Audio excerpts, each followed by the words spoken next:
Control isn't about being aggressive. It's about being structured. Professionals will slow that conversation down. They decide what gets discussed and when. They don't rush to price. They don't let anyone rush them to anything.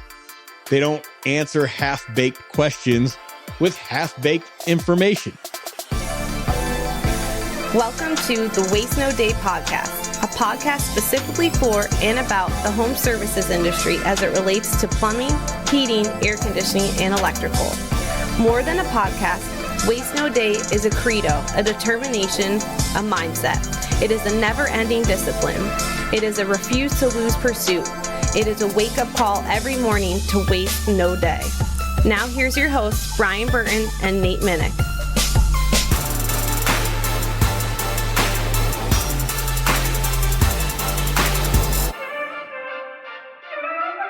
Hey, welcome to another episode of the Waste No Day podcast. Your host, Nate and Brian, hanging out with you again and looking forward to another great episode. This time, we're going to be talking about who is controlling the conversation. Is it you? Is it the other person you're talking to? We're going to find out, and we're going to dive into why it is important to understand how that integrates or interferes, depending on what you're looking to do with your success.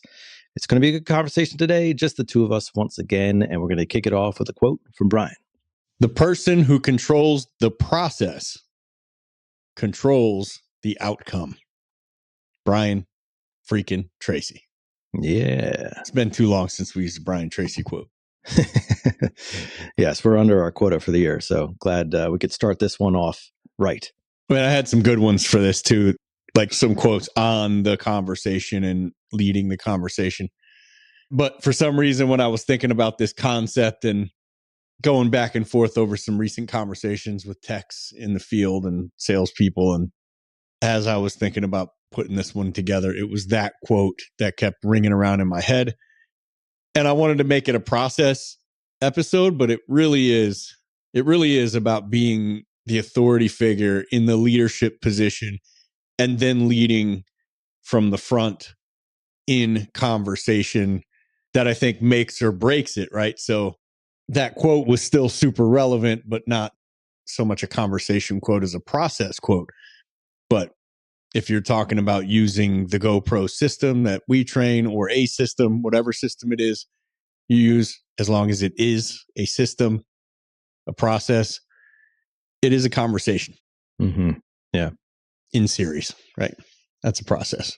It is, Brian. And I think we're going to have a lot of different topics to talk about, or not topics, but views or perspectives on this specific topic. And I think we can have a great conversation today, as we will be leading the conversation, since it will just be you listening. But even in Brian and my dialogue, you can see and or hear.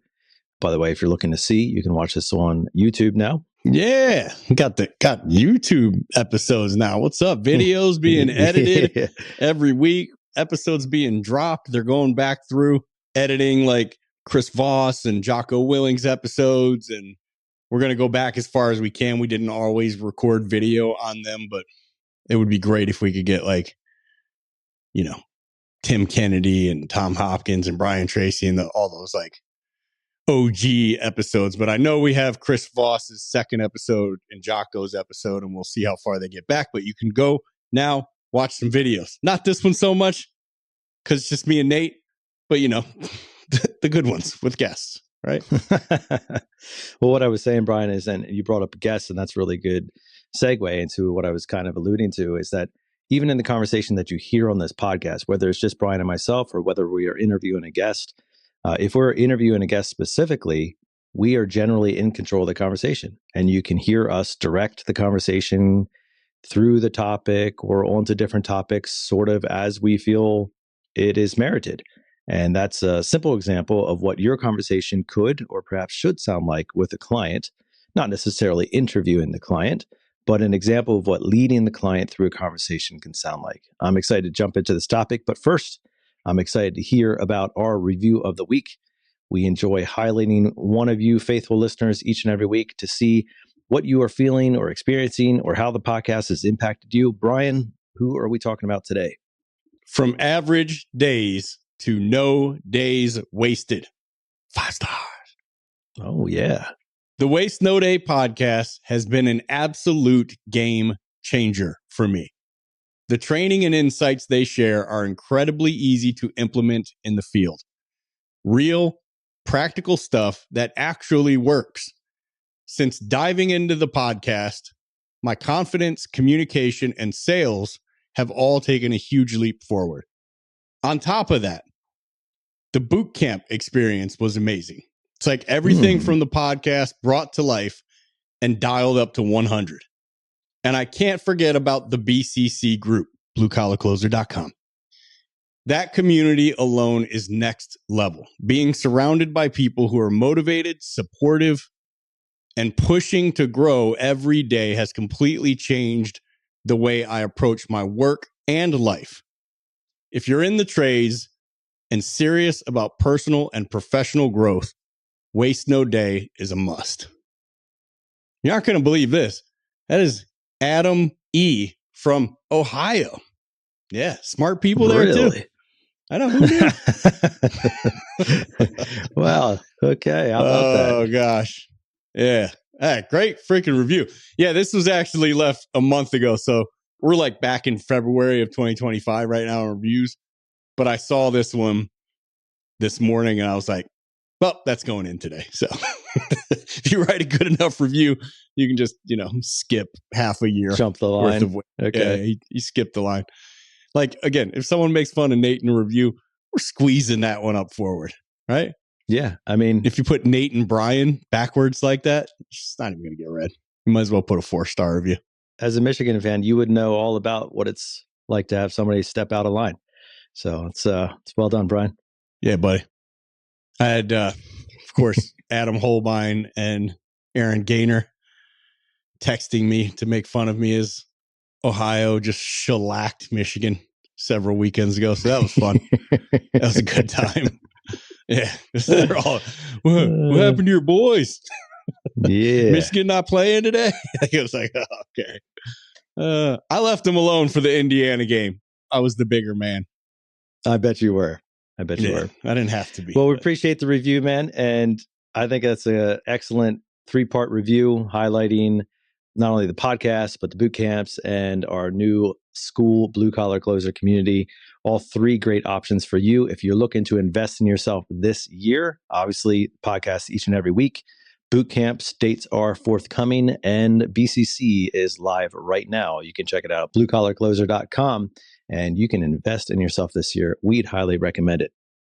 So segueing out of that, Brian, and looking to jump into the topic at hand, which seems like a great time to do it. We are talking about the conversation and who is leading the conversation specifically. Cool. And we've already kind of alluded to that with our guest appearances or even you and I going back and forth in dialogue. But I want to jump into it from a different angle. And that's going to be who is leading the call to start things off. And when I read the topic that you were suggesting we do tonight, this is what came to mind, which is the process that we have actually trained our CSRs on for a long time. And that is a very similar concept to who is in control of the call directs the call.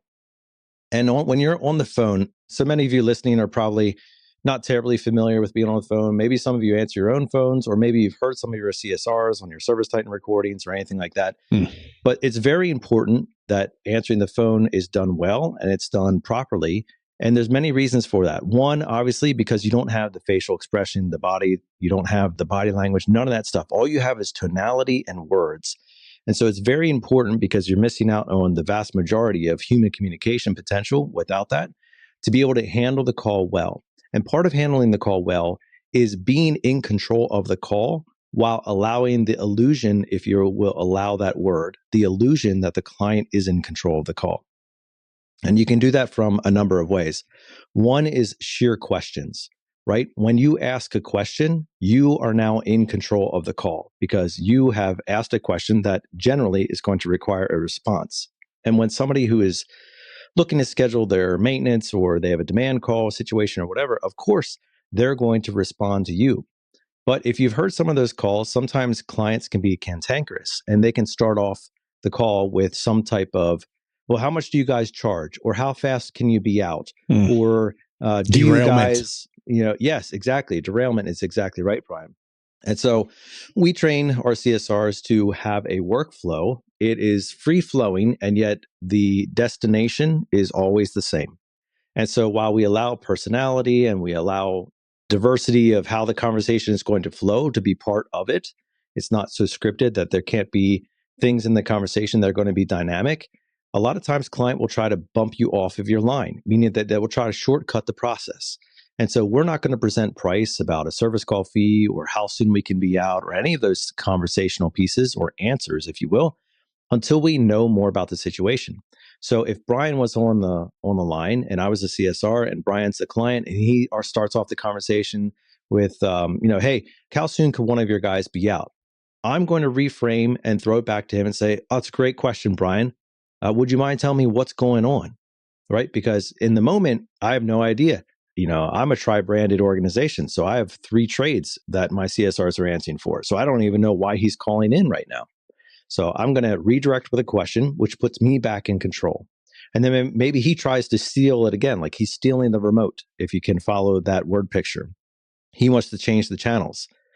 And if he does that, I'm going to redirect again and say, oh, hey, Brian, another question for you, right? Because the person who is asking the questions is in control of the call.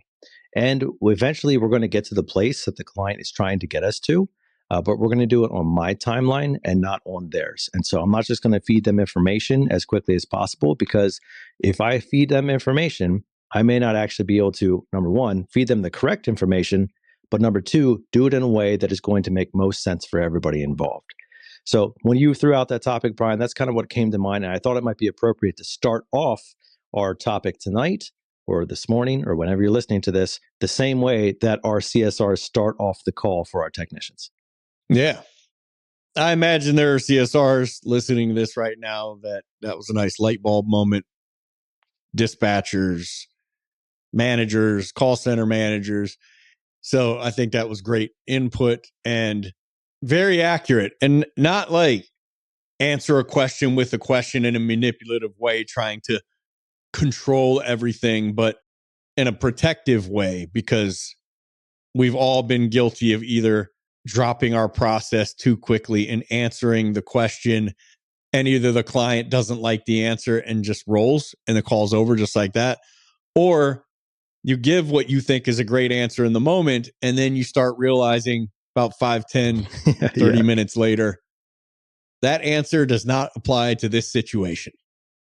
And if you're in the home and you did that, now all of a sudden you're trying to figure out how we're going to backtrack our way around that thing that, as far as the client's going to say, we promised earlier, and we have to now get out of it. And you're just thinking the whole time, like, how can I get out of this commitment that I made because I didn't have enough information, with as little damage done to this call, this opportunity, and my reputation as possible. And it's not a great place to be in. So remember, when they push you through your process to speed things up, they just think, let's get to the meat and potatoes. I don't need your sales pitch. Right? But more times than not, the person who ends up hurt by the process being sacrificed is the person that's pushing for it to get sacrificed. It's the client. So we have to have a process, learn our process, own our process through role play and repetitions, and then exercise our process every time we're in the home and stick to it for the client's sake, for my sake as the tech in the home or CSR, and for the team's sake, because everybody's going to be safer that way. Stay within the guidelines.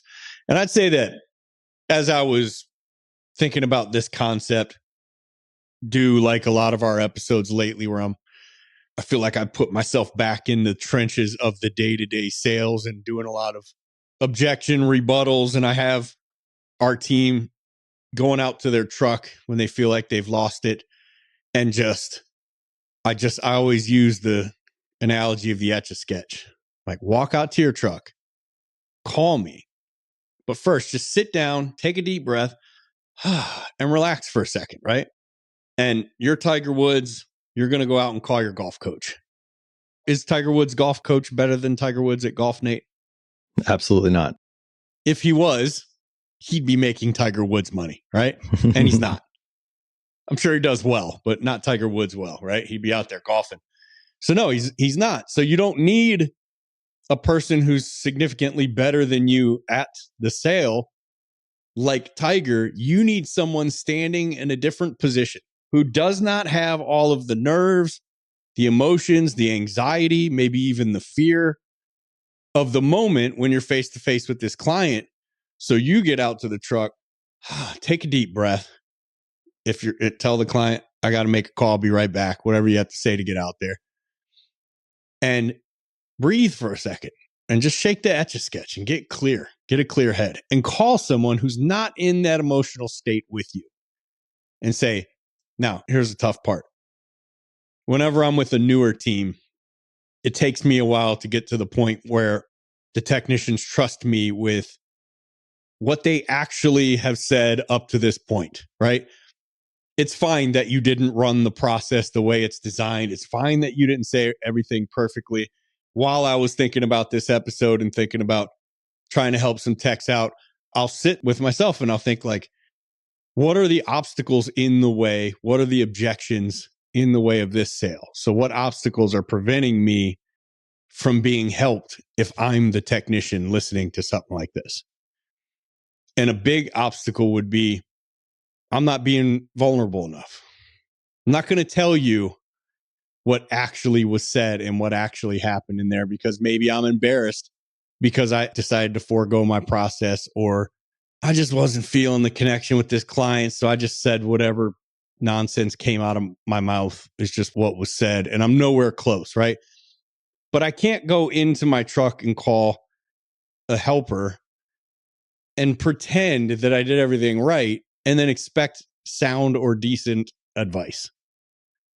So I'll tell you, if you have the opportunity to call someone, and we all do, if you're in something like Blue Collar Closer, make a post in there.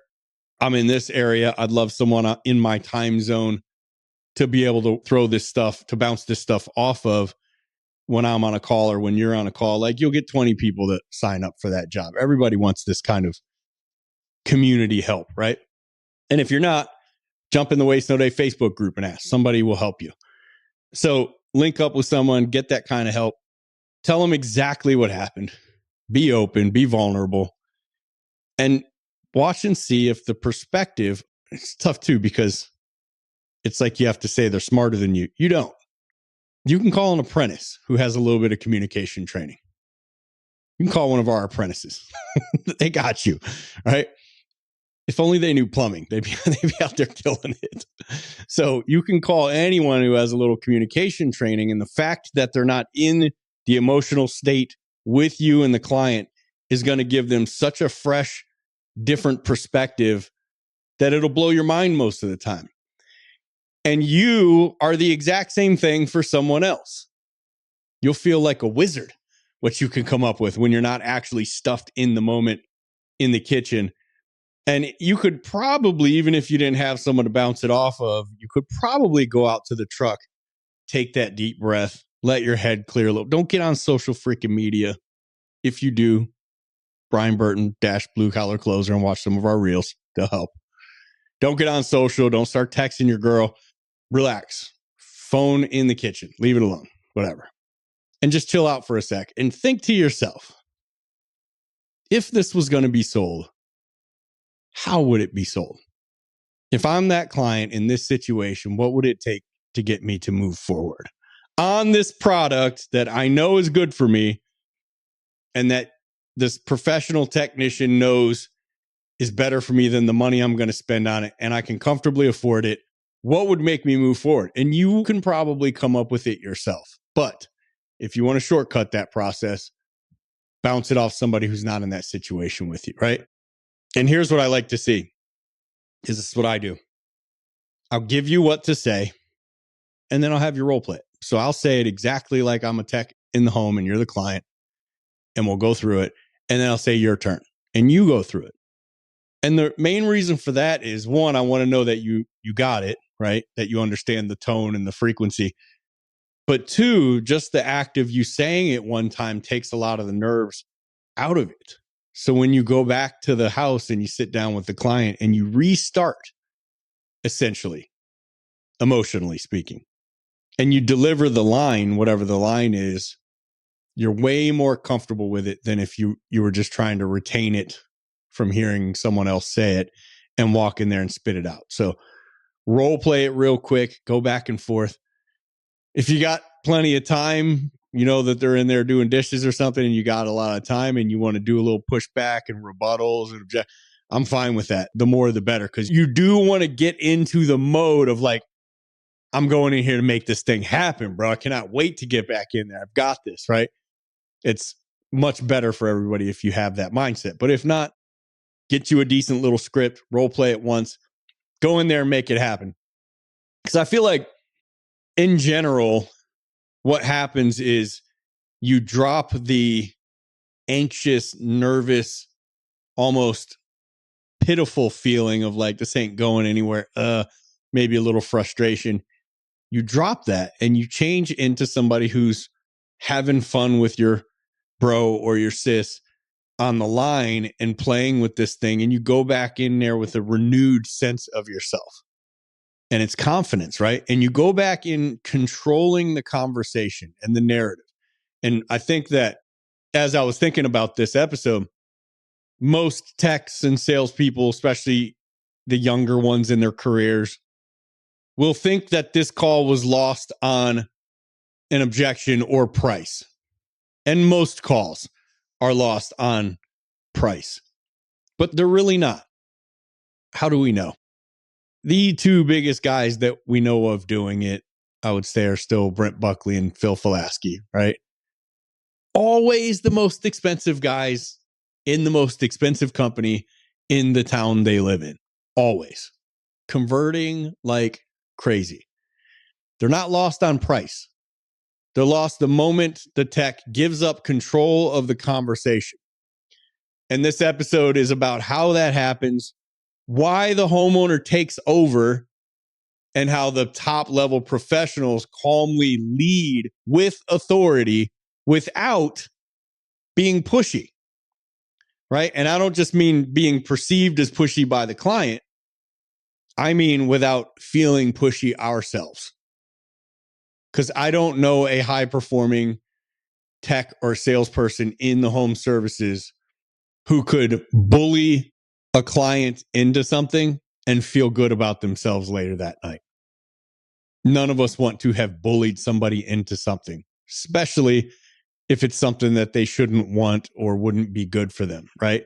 So it's always about leading with authority without ever being pushy or sleazy, not just seeming pushy or sleazy.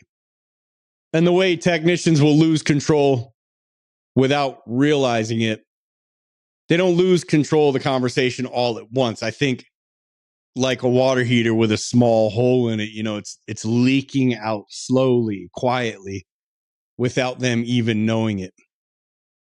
And it usually starts the moment they walk in the door. That's where most of the credibility is won or lost. They're nervous. They want to be liked really badly. They want to prove that they know what they're doing, which is tough because if you're with a professional team and you dress like a professional and look and smell like a pro, you got a professionally wrapped van out front, they just assume you know what you're doing until you act nervous about it. And then they're like, hold on a second. And all you hear is, I got to think about it. But what they really feel is, I'm not sure I trust you know what you're doing because you doth protest too much, right? So what do the techs do? They just start talking, rambling. They explain too much. They answer questions too quickly. Oftentimes even cutting the client off before they're done with the sentence. I was bad for this. Anyone who's listened to this podcast twice knows I'm bad for that. They'll let the homeowner jump straight to price before there's any context.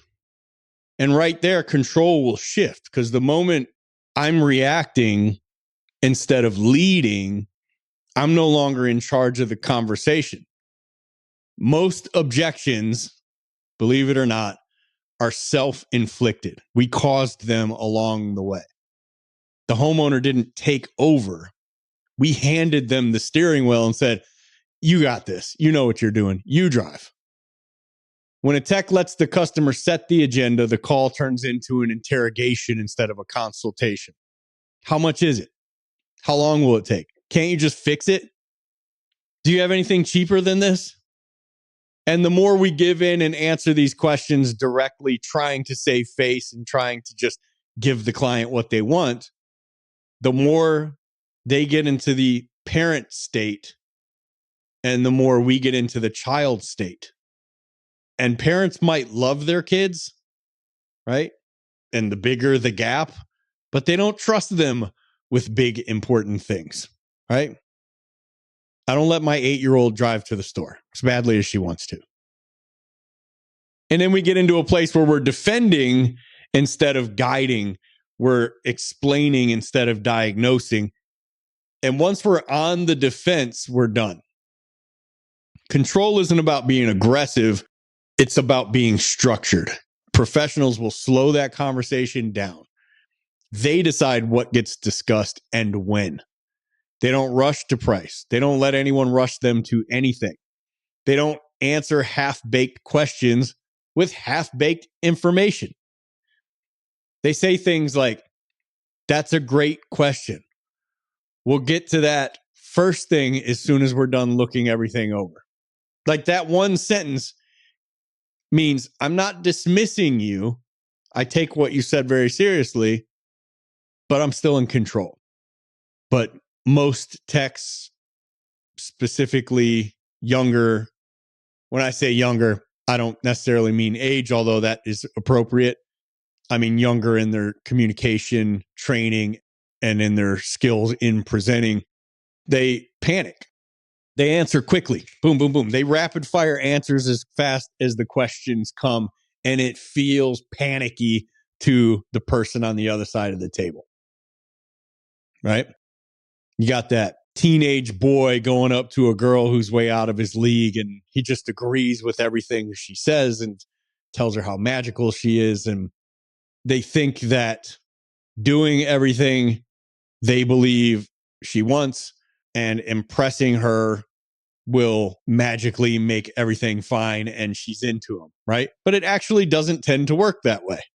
It feels beggy and desperate, and the client typically doesn't want anything to do with you because you do not present as an authority figure that way. So they hope clarity will magically appear later down the road in the call. And it usually does not.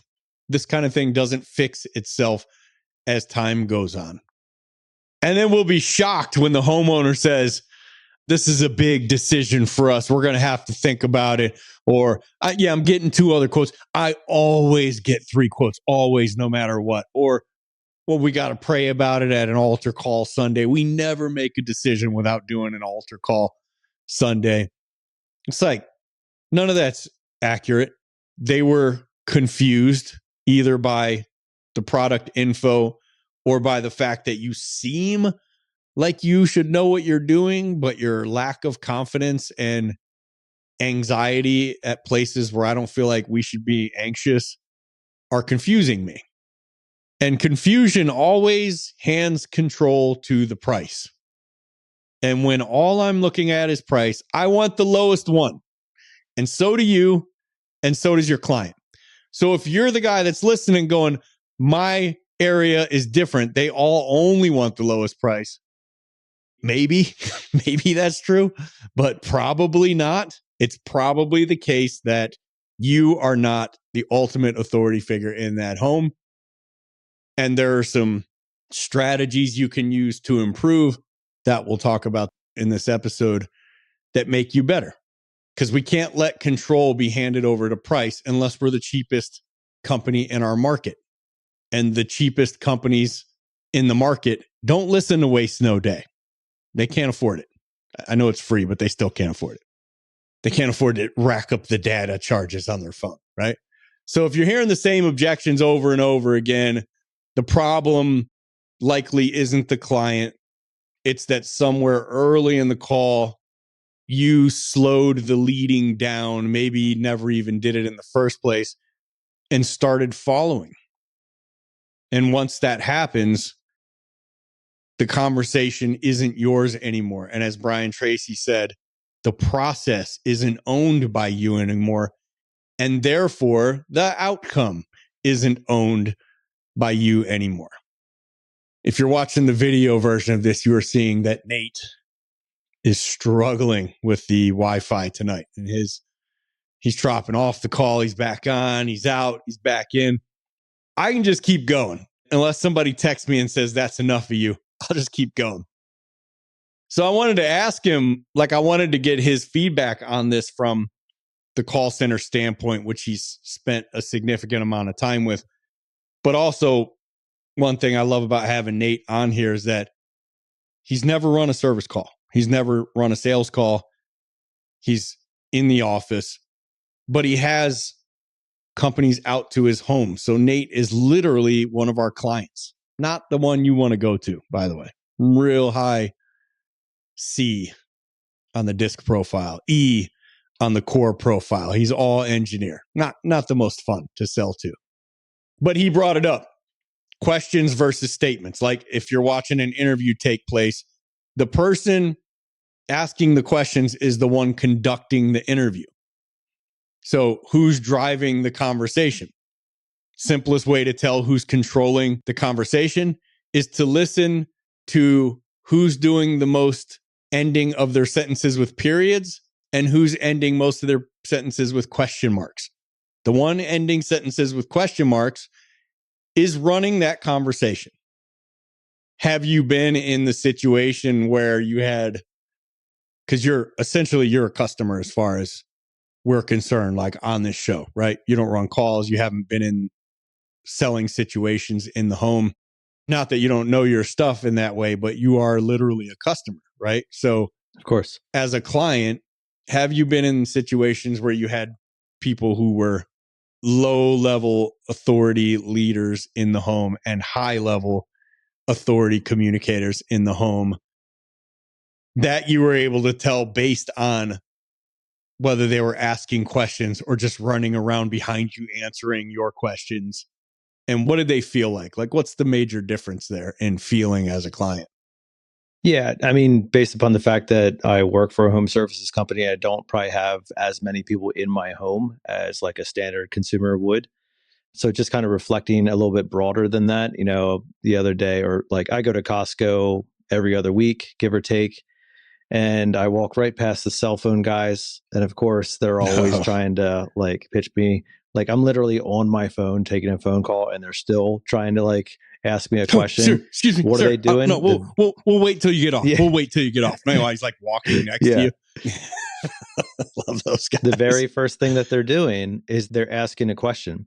And actually I can think about this. One of the most professional times was, I think I was in a Walmart and there was a guy there. Somehow they had contracted with, I don't know, Verizon or AT&T or one of the big guys. And they had like that guy in the Walmart store selling his product like within the store. But he looked like he was just kind of there, like a guy, very professional. And, you can tell the difference. What company? For a cell phone. Like I can't even remember. It was for a plan or like some variation of that. But I mean, you can tell the differences between like professionals and other non-professionals simply by even the way that they engage the beginning of the conversation. Because everybody, you're walking down the mall and somebody's always like, "Hey, sir, do you mind if I ask you a question?" And I'm like, "You just did, buddy. Thanks a lot. That was your one. I keep on walking."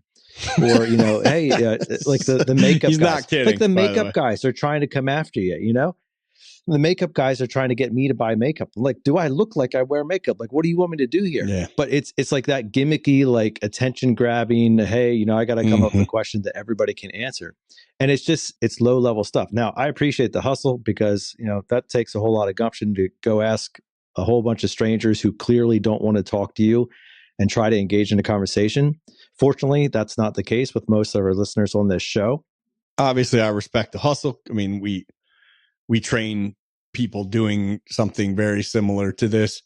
But the one thing I can't respect anymore after 20 years of, I think, doing this well, and when I say well, I mean the David Sandler quote, some people have 10 years of experience and some people have 1 year experience that they repeat 9 times.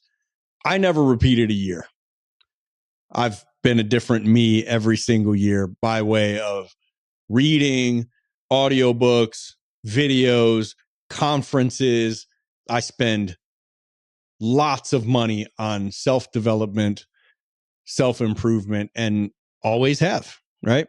Not just time, not just effort, not just reading when I want to be playing, not just listening to audiobooks when I would rather listen to music, but spending actual money investing to go get better on always a roll of the dice. It's always a roll of the dice. You have no idea if spending this money will get me X percentage better at whatever it is that I'm trying to improve at. You don't know. And I would say half the time it doesn't. Although I've never spent money on anything self-development wise and wished I could have the money back, because I always learned something, even if it wasn't what I was going out to find. So there's that. But the thing I can't respect about those teams, and, I've notoriously given sales lessons to guys selling water treatment at Costco many times, and even a guy selling Traeger units. And I ended up buying from him. So lucky him, right? He got trained by me for free, and then he made money on it. And I feel like that's a double win for him and for me, because smoking me a nice tenderloin for Christmas here soon. So the part that's hard to respect is, like we talked about when I was talking to those water treatment guys, and he just said, it was something like, I don't remember what it was. We talked about it on an episode, so I have to go back and find it. But it's something like, can I interest you in a water treatment system for your house? And I was just walking by. I was like, I'm good. And I kept walking. And I got the girls standing on one on the side of the buggy, one on the end of the buggy, and my wife's next to me. And I just slowed to a stop.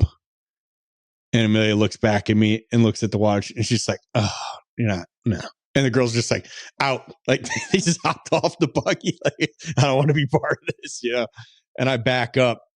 And I don't remember what it was, 2-3 o'clock maybe. And I said, how many times have you asked that question today? And the guy who asked me the question isn't the one who answered. The other guy is the one who answered, which I thought was weird, because I was very clearly talking to the guy who asked the question. And he said, we asked this question all day. I said, how many systems have you sold? And I think they said none that day. It was toward the end of the day. And I said, how many people are turning around and doing an about face and walking back over here to talk to you as a result of that question? And I don't remember what their exact response was, but it was like, not many. At any point in time, has it occurred to either of you that the question could be the problem? Not the people, not you. They're clean dudes. They look like they'd be fun guys to have a conversation with. Like, you don't feel put off by them or anything. They didn't have like eyebrow rings and, teardrop tattoos around their eyes and like looking all terrifying, None of this ZZ Top beards and everything. They just kind of shrugged it like, oh, I don't know, They weren't really interested in getting better, but they did. And I was just like, how about a question that just almost demands an answer? Because can I interest you only demands an answer if the answer is yes, right? If the answer is yes, I'm interested. You can interest me. Tell me all about it. But if the answer is no, I'm going to say no, thank you, just because I want to be polite. But Amelia's not. And I don't go to Costco with her, typically. I'm just at the house to unload the boxes, right? She's not going to have that conversation. She can keep walking. And most people, as I saw, they just kept walking. They wanted no part of this. And I don't remember which question I gave them. There are a couple off the top of my head, which would be, excuse me, sir, how much do you know about what's in the water coming into your kitchen faucet, right? Or, excuse me, sir, scale of 1 to 10, 10 being it's all you think about, 1 being you couldn't possibly care less than you do right now. How important is the safety and quality of your drinking water at home? Right? I don't know, but in some way, capturing attention a little bit and feeling like you have a little something to offer, right? How much do you know about what's in your water? How important is the quality of your water to you? Like a question that somewhat demands an answer, right? So we talked a little bit about that, and then more so about how you can gain the slightest bit of interest, because all the plumbers listening who have tried to sell water treatment, who didn't have a well thought out question like the one they just got, have been in that situation where you try to kind of weasel your way into a conversation and get shut down hard by the client. And you're in their kitchen, right? You're looking at the faucet, the water comes out, and you're like, oh, we're not interested in anything like that. And they just go walking out of the room. Like, we've been there in their kitchen. Imagine how much harder it is at Costco. Like, that person's here to buy meat. Get out of my way with your water talk, right? With your Verizon wireless contract talk.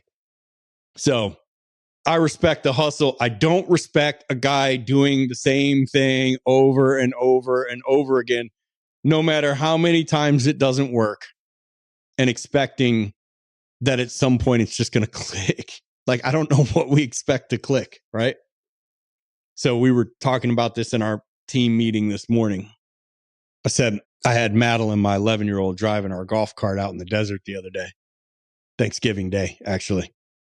And we were driving next to a rut, like just a little, like a lot of water had gone through it, looked like, and it was just V'd down. And I'm like, just don't get into that, right? And she gets into it. And our two left tires are in the rut. So we're leaning. I'm like leaning on her as she's driving. You know, I got seatbelts on it and everything. And we were just stuck in there, stuck in the rut. I got an actual visual experience of what it meant to be stuck in a rut, which is outside of me getting out and trying to lift the thing up. We were stuck in that rut until we hit a point where we could turn out of it one way or the other. And this is my definition of Albert Einstein's definition of insanity, right? His definition of insanity was doing the same thing over and over again and expecting a different result. And that is the rut. That's what a rut is, right? It's not like we're saying to ourselves openly, I expect that this time it's going to go differently. We just get comfortable and we just keep doing what we're doing in this odd mental state that could not be less conducive to winning. Like, it couldn't be a worse loser mindset where we know it's not working, but we just keep going and keep going and keep going, protecting with our limbic system, protecting our comfort and survival. Our dorsolateral prefrontal cortex knows better, right? It wants us to try something different. The executive function, the CEO in us. But the part runner in us is like, nah, bro, let's keep it safe.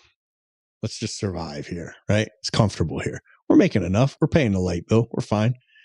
So seeing that we got caught in that rut and there was no real way of getting out of it until we saw a place to turn, and I'm like, hook left right here. Now, you know, we just boop, boop, and just kind of popped right out of the little rut. And this is what we talked about doing this morning, where whatever it is, could be the question we're asking, how we're bringing things up. We need to go back to being tenacious and being nearly impossible to put off.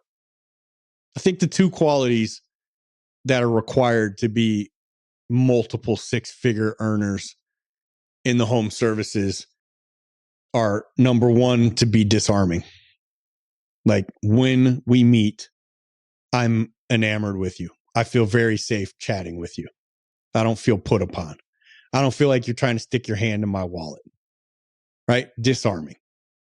I feel comfortable around you. And number two is tenacious.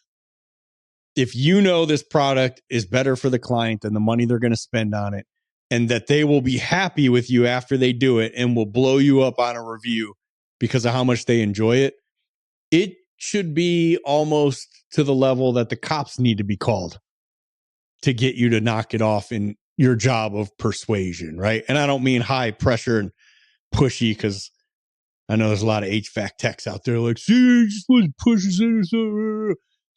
I just mean your commitment to helping them acquire this product or service and getting this job done should be at such a high level that every move you make is trying to get back to, we're on the same page, we're going to get this thing done.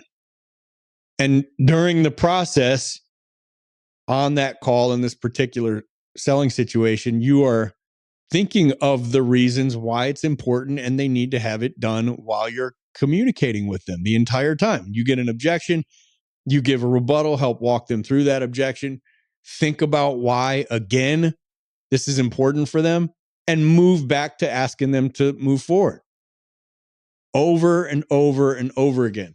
And the worst rut we can get into is the one where we're almost walking around looking for the reason they're not going to move forward today. That rut sucks. Anyway, controlling the conversation. Where were we? Brian, one thing that I was thinking about as you were talking about that story with your daughter is, every once in a while, I'll borrow my dad's lawn tractor and, the kids like to drive it or whatever. And I'll still be sitting in the seat. They'll be on my lap and they'll take over the controls, right? But who's really in control of that machine? Like, they can't reach the pedals. They can't reach the brakes. The guy with his foot next to the brake pad. Yeah. Exactly. Right. They're steering it. They're doing their thing. They feel like they are, in fact, driving a lawnmower or driving a tractor around. And that's great. That is the illusion that I want them to have. But I'm still in control. I still have my foot on the gas or on the brake or whatever needs to happen.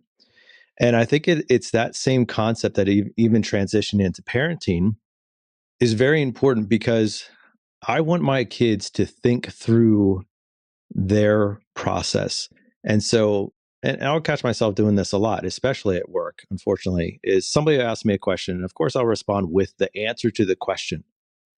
The better response, especially if it's a direct report or somebody that you are trying to mentor or bring along, and especially your kids, is to ask them what they think they should do, or how they would solve that problem, or what they should do. Like, think helping your kids, okay?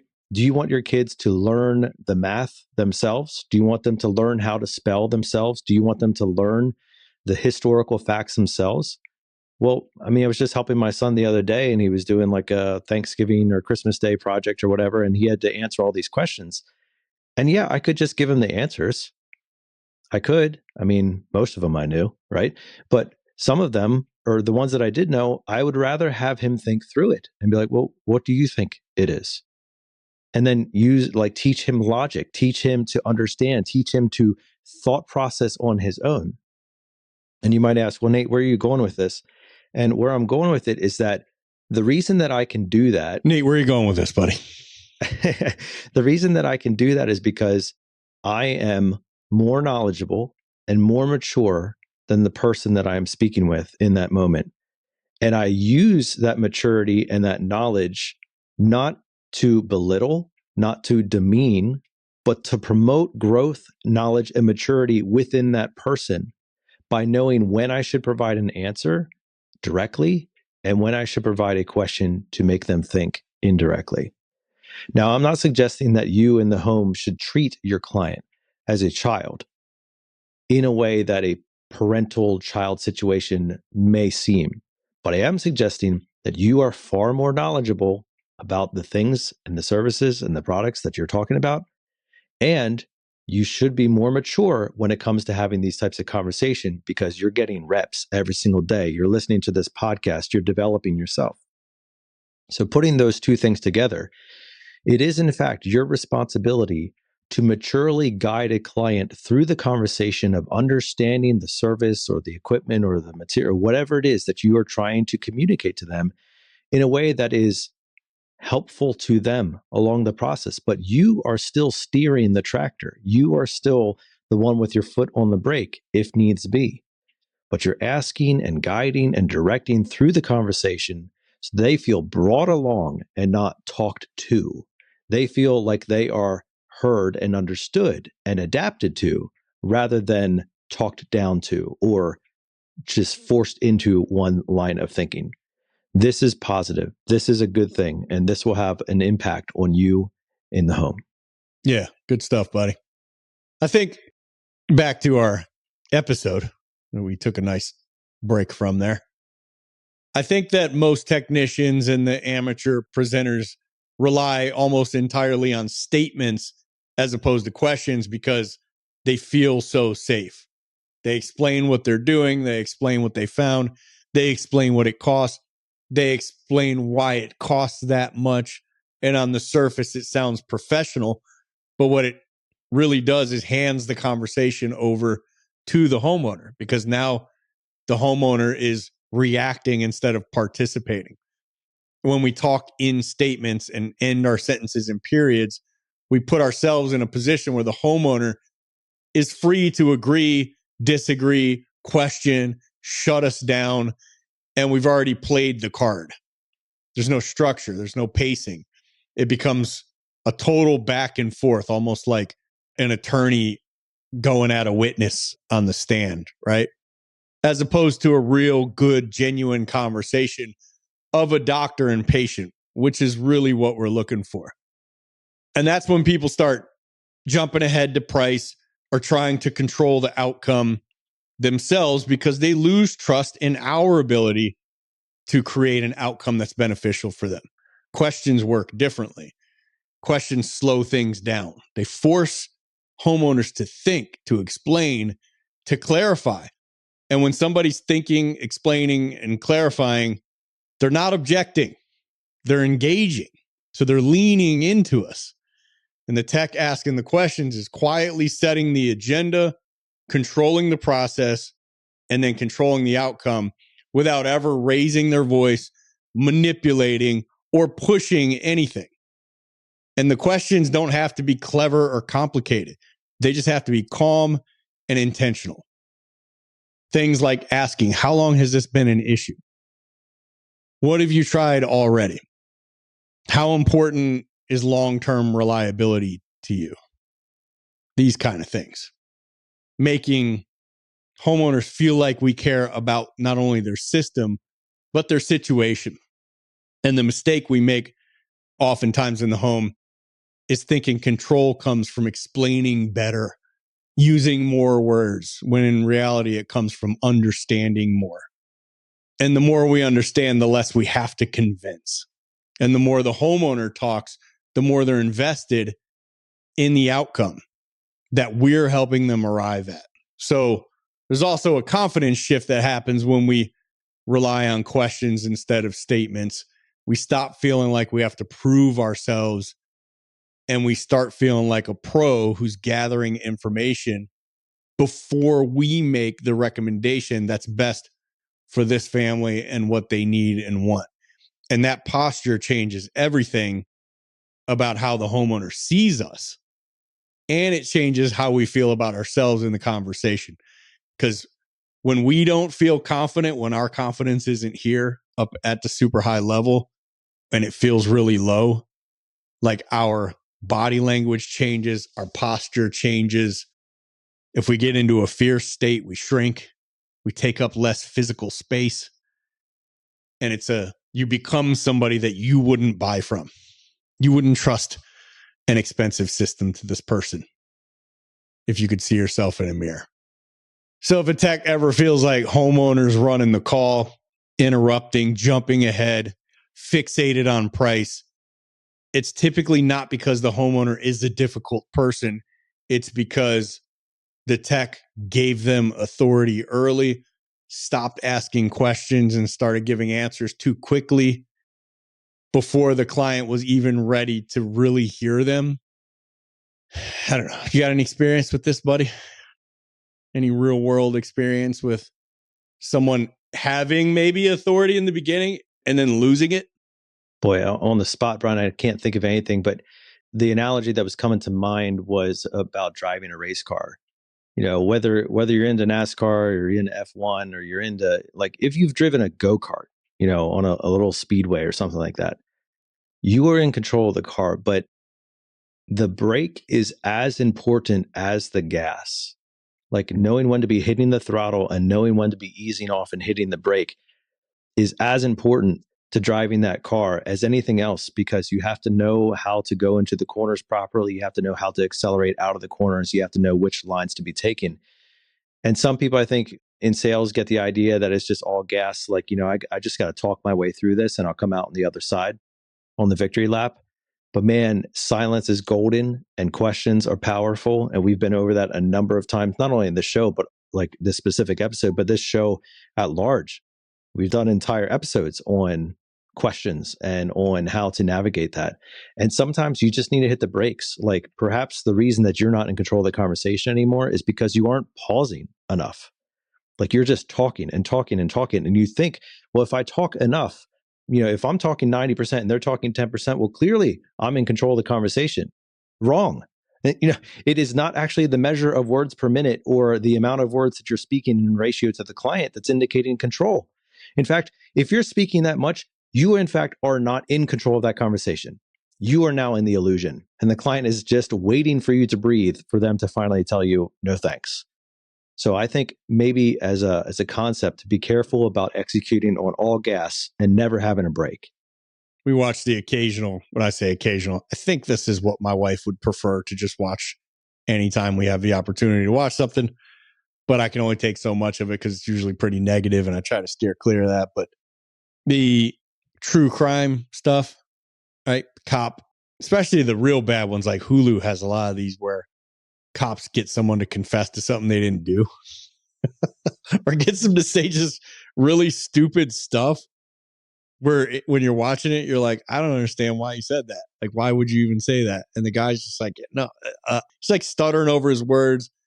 And the cop is a really good interviewer. And when I say good, he's good at manipulating the outcome he wants out of the conversation when unfortunately he thinks that this innocent person is guilty and he's willing to do anything, including compromise his own morals if he actually has any, to get a conviction. And the things they get people to say is just like mind blowing, to the point where we're talking to our two older kids. Like, if you're ever getting interviewed by the cops, just tell them you want an attorney. Don't even say your name. Say attorney. What's your name? Attorney. What's your last name? Attorney. Middle name? Attorney. I want a lawyer. And we'll get you an attorney.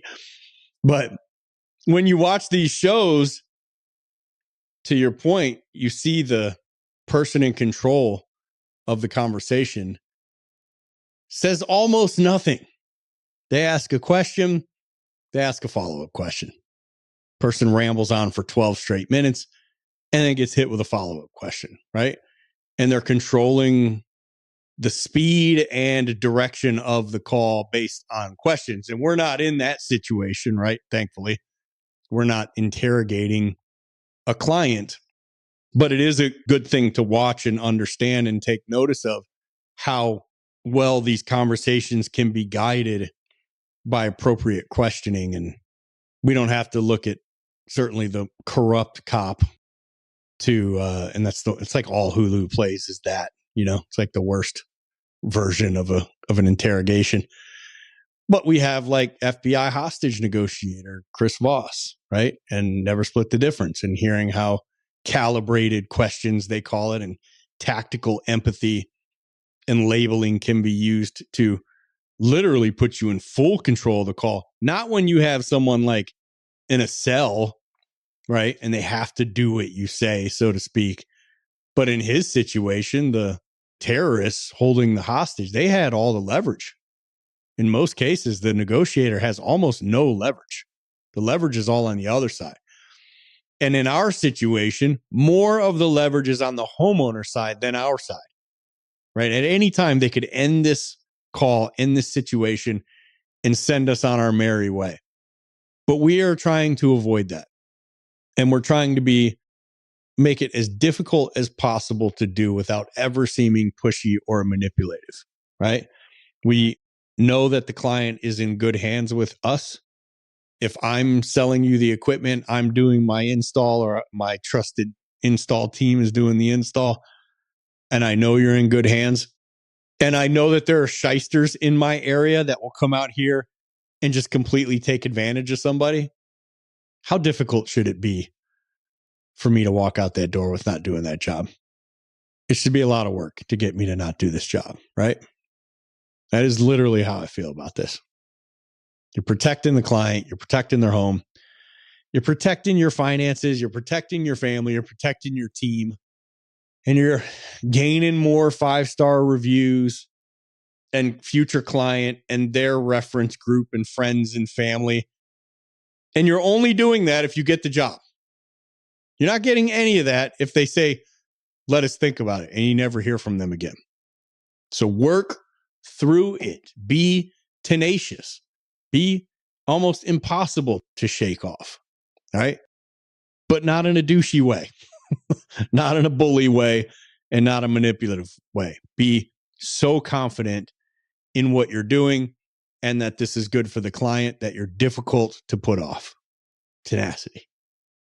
That seems like a great place to leave it, Brian. And if you are interested in leading the conversation or leaving the conversation into any other directions, we'd love to hear from you and hear what you thought about this episode. Maybe it was revealing to you as you start off the year and you're thinking about how much you're actually in control of the conversation. Maybe it's revealing to you in terms of how you can interact differently with your coworkers or your boss or your kids or your spouse.